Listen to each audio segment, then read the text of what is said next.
Hello friends, આજે ગ્રામરના ટોપિકની શરૂઆત આપણે થોડા ઉદાહરણોથી કરીએ. આપણા ઘરે જ્યારે કોઈ ગેસ્ટ આવે છે ફ્રેન્ડ્સ, ત્યારે આપણે એમને પૂછતા હોઈએ છીએ કે ચા લેશો કે કોફી. આપણે પસંદગી આપીએ છીએ. એ સિવાય સેકન્ડ એક્ઝામ્પલની વાત કરું તો એઝ અ સ્ટુડન્ટ 11th સ્ટાન્ડર્ડમાં જ્યારે અભ્યાસ કરવાનો થાય છે ત્યારે આપણે સ્ટ્રીમ સિલેક્શન કરવું પડે છે કે જનરલ સ્ટ્રીમમાં ભણવું કે સાયન્સ સ્ટ્રીમમાં. તો એ માટે પણ આપણે બે જે સ્ટ્રીમ્સ છે એમાંથી એકનું સિલેક્શન કરીએ છીએ. હવે ઘણીવાર આપણે જ્યારે કપડાનું શોપિંગ કરવા જઈએ છીએ ત્યારે આપણને એવું થતું હોય છે કે ભાઈ મને આ પેર પણ નથી ગમતી અને પહેલી પેર પણ નથી ગમતી. તો એ માટે થઈને નાપસંદગીનો પ્રશ્ન આવે છે. હવે આજે આપણે જે ગ્રામરનો ટોપિક ભણવાના છીએ એ પણ પસંદગીનો જ છે, જેમાં બેમાંથી એક અથવા તો બેમાંથી એક પણ નહીં એ લેંગ્વેજ ફંક્શનની આપણે ચર્ચા કરીશું અને જેમનું નામ છે alternative choice. Friends, paper style પ્રમાણે લેંગ્વેજ ફંક્શન 3 પ્રકારે પૂછવામાં આવે છે. એમાં એક છે આઈડેન્ટિફિકેશન ઓફ ફંક્શન, કે જેમાં સેન્ટેન્સની સામે આપણે કીવર્ડ શોધીને જે તે લેંગ્વેજ ફંક્શનનું નામ લખીશું. બીજું છે રિસ્પોન્સ, કે જેમાં જે વાક્ય આપેલું હોય છે તેમાં જે 4 ઓપ્શન્સ છે તેમાંથી લેંગ્વેજ ફંક્શન પ્રમાણે સાચું ઓપ્શન લખવાનું હોય છે. અને ત્રીજું છે કમ્પ્લીટ ધ સેન્ટેન્સીસ, જેમાં લેંગ્વેજ ફંક્શન અને કીવર્ડ એ પ્રમાણે વાક્ય જે અધૂરું છે એમને પૂરું કરવાનું હોય છે. ફ્રેન્ડ્સ, આઈડેન્ટિફિકેશન ઓફ ફંક્શન માટે અલ્ટરનેટિવ ચોઇસના કીવર્ડ્સ આ પ્રમાણે છે: આઈધર ઓર, નાઇધર નોર, આઈધર અને નાઇધર. જેમાં આઈધર ઓર એ બેમાંથી એકની પસંદગી અને નાઇધર નોર એ બેમાંથી એક પણ નહીં એવું દર્શાવે છે. હવે આ 4 જે કીવર્ડ્સ છે એમાંથી કોઈ પણ એક કીવર્ડવાળું જો સેન્ટેન્સ હોય તો એ સેન્ટેન્સની સામે આપણે લખીશું અલ્ટરનેટિવ ચોઇસ. જો બ્રેકેટમાં શોઈંગ અલ્ટરનેટિવ ચોઇસ લખ્યું હોય તો આપણે પણ સેન્ટેન્સની સામે શોઈંગ અલ્ટરનેટિવ ચોઇસ લખીશું. જો બ્રેકેટમાં એક્સપ્રેસિંગ અલ્ટરનેટિવ ચોઇસ લખ્યું હોય તો આપણે પણ સેન્ટેન્સની સામે એક્સપ્રેસિંગ અલ્ટરનેટિવ ચોઇસ એમ લખીશું. હવે આઈધર ઓર અને નાઇધર નોર વાળી વાક્ય રચનાની વાત કરીએ. વાક્ય રચનામાં જે પસંદગી દર્શાવવાની હોય એ બે શબ્દો વચ્ચે ઓર અથવા નોર આવે. અને જો ઓર વાળી પસંદગી હોય તો જે પહેલી પસંદગી છે તેમની આગળ આઈધર લખવું પડે, અને જો નોર વાળી પસંદગી હોય તો પહેલી પસંદગીની આગળ નાઇધર આવે. આ વાક્ય રચના પ્રમાણે એક્ઝામ્પલ્સ જોઈએ. First example: We will go either by train or plane. હવે અહીંયા ટ્રેન અને પ્લેન એ બે વચ્ચે પસંદગી છે, તો એ બે શબ્દોની વચ્ચે ઓર મૂક્યું. અને જે પહેલી પસંદગી છે બાય ટ્રેન, તો એમની પહેલાં આપણે આઈધર મૂક્યું. Second example: She eats neither ice cream nor sweets. અહીંયા જે પસંદગી દર્શક શબ્દો છે એ આઈસ્ક્રીમ અને સ્વીટ્સ છે, તો એમની વચ્ચે આપણે નોર મૂક્યું અને પહેલી પસંદગી છે આઈસ્ક્રીમ, એમની પહેલાં આપણે નાઇધર લખ્યું. હવે ફ્રેન્ડ્સ, નાઇધર નોર એ નકારાત્મક એટલે કે બેમાંથી એક પણ નહીં એવો ભાવ દર્શાવે છે, એટલે એ વાક્ય રચના સાથે ક્યારેય નોટ કે નો ન આવે. ફ્રેન્ડ્સ, બીજી વાક્ય રચનાની વાત કરીએ તો જ્યારે નાઇધર અથવા તો આઈધર કર્તા તરીકે ઉપયોગમાં લેવામાં આવે છે ત્યારે તેમની સાથે હંમેશા એક વચનનું ક્રિયાપદ આવતું હોય છે. Examples: Aastha's both friends are lazy. Neither of them helps her. હવે અહીંયા આપણે નાઇધર ઓફ ધેમ એ કર્તા તરીકે લીધું છે, તો એમની સાથે જે ક્રિયાપદ આપણે ઉપયોગમાં લીધું એ હેલ્પ્સ છે, જે સિમ્પલ પ્રેઝન્ટ ટેન્સનું એક વચનનું ક્રિયાપદ છે. Second example: either of them is an excellent choice but I like blue shoes. હવે અહીંયા પણ આપણે આઈધર ઓફ ધેમ એવું લખ્યું છે અને એમની સાથે ઇઝ લીધું છે, તો એ પણ એક વચનનું ક્રિયાપદ છે. તો આઈધર ઓફ અને નાઇધર ઓફ જ્યારે કર્તા તરીકે વપરાય છે ત્યારે આપણે ક્રિયાપદનું એક વચનનું રૂપ લેશું. Neither of these two roads leads to the town hall.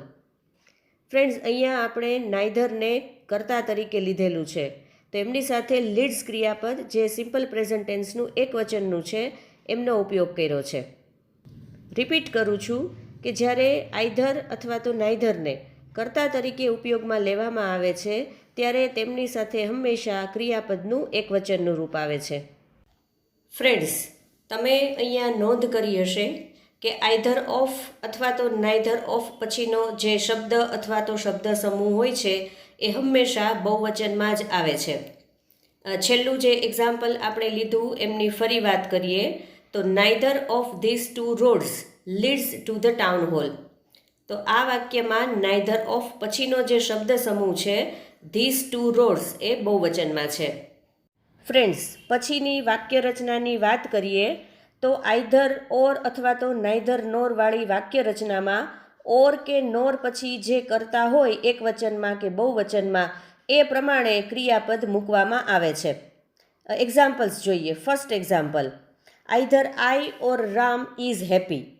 હવે અહીંયા ઓર પછી જે કરતા છે એ રામ છે તો એમની સાથે આપણે ઇઝ મૂકવું પડે એટલે ઇઝ મૂક્યું છે. હવે એ જ વાક્યને થોડા ફેરફાર સાથે જોઈએ. Either Ram or I am happy. હવે આ વાક્યમાં ઓર પછી આઈ કરતા હોવાને કારણે આપણે ઇઝ નથી મૂક્યું પણ એમ મૂક્યું છે, કારણ કે આઈની સાથે વર્તમાન કાળમાં એમ લખવું પડે એટલા માટે. Last example, neither a peon nor clerks have the keys of a staff room. હવે અહીંયા નોર પછી ક્લર્ક્સ લખ્યું છે અને નોર પહેલાં અ પ્યુન છે, તો અ પ્યુન એક વચન છે અને નોર પછી જે ક્લર્ક્સ લખ્યું છે એ બહુવચન છે. તો આપણે નોર પછીનો જે કરતા છે એ પ્રમાણે ક્રિયાપદ મૂકવું પડે, તો એ બહુવચન ક્લર્ક્સ હોવાને કારણે આપણે હેવ ક્રિયાપદ પણ બહુવચનમાં મૂક્યું છે. હવે રિસ્પોન્સ માટેના એક્ઝામ્પલ્સ જોઈએ, જેમાં જે વાક્ય આપેલું હશે એમના જવાબ તરીકે 4 ઓપ્શન્સ આપેલા હશે અને બ્રેકેટમાં આપેલા ફંક્શનના આધારે આપણે ઓપ્શન્સમાંથી સાચું ઓપ્શન લખશું. First example, Rinu says he will sing a song in the programme. બ્રેકેટમાં લખ્યું છે અલ્ટરનેટિવ ચોઇસ. ઓપ્શન્સ આ પ્રમાણે છે. First option, Vidhi will sing a song in the programme. Second option, Navya won't sing because she does not like singing. Third option, Purva is a better singer. Fourth option, either Vidhi or Purva will sing a song in the program. અહીંયા જે fourth option છે જેમાં alternative ચોઇસનો keyword છે either or એ વાપરવામાં આવ્યો છે, એટલે ફોર્થ ઓપ્શન છે એ કરેક્ટ ઓપ્શન થશે. Second example, Tatvam says I don't buy any of the houses. બ્રેકેટમાં લખ્યું છે અલ્ટરનેટિવ ચોઇસ. ઓપ્શન્સ જોઈએ. First option, neither of them is affordable for me. Second option, area is not so good as I expect. Third option, they are far from the city. Fourth option, neither of them are affordable for me. હવે અહીંયા friends તમે જોયું કે પહેલાં અને છેલ્લા બંને ઓપ્શન્સમાં alternative ચોઇસના જે કીવર્ડ્સ છે નાઇધર ઓફ એ આપેલા છે. તો પછી આપણે હવે ક્રિયાપદ જોવું પડે કે એમાં શું સાચું છે અને શું ખોટું છે. તો પહેલા ઓપ્શનમાં નાઇધર ઓફ ધેમ સાથે ઇઝ આપેલું છે અને લાસ્ટ ઓપ્શનમાં નાઇધર ઓફ ધેમ સાથે આર આપેલું છે. તો વાક્ય રચના પ્રમાણે નાઇધર ઓફ વાળી જે વાક્ય રચના હોય કે જે વાક્યની શરૂઆતમાં કર્તા સાથે આવેલી હોય તો ક્રિયાપદ હંમેશા એક વચનનું જ આવે. તો પહેલા વાક્યમાં ક્રિયાપદ ઇઝ કે જે એક વચનનું છે તો એ ઓપ્શન છે એ સાચું થશે, અને જે ચોથું ઓપ્શન છે નાઇધર ઓફ ધેમ આર તો એ ઓપ્શન ખોટું છે, કારણ કે તેમાં આર ક્રિયાપદ બહુવચનમાં છે એટલા માટે. હવે વાત કરીએ કમ્પ્લીટ ધ સેન્ટેન્સીસ એક્સરસાઇઝની. અગાઉ પણ આપણે વાત કરેલી કે કમ્પ્લીટ ધ સેન્ટેન્સીસ એક્સરસાઇઝમાં બ્રેકેટમાં જે તે ફંક્શનનો કીવર્ડ અને ફંક્શનનું નામ લખવામાં આવેલું હોય છે અને એ કીવર્ડનો ઉપયોગ કરીને આપણે જે અધૂરું વાક્ય છે એ પૂરું કરવાનું હોય છે. એક્ઝામ્પલ્સ જોઈએ. First example, Sangita will.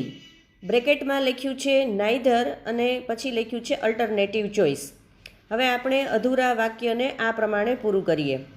Sangeeta will choose neither of these books. Sangita will choose neither of these books.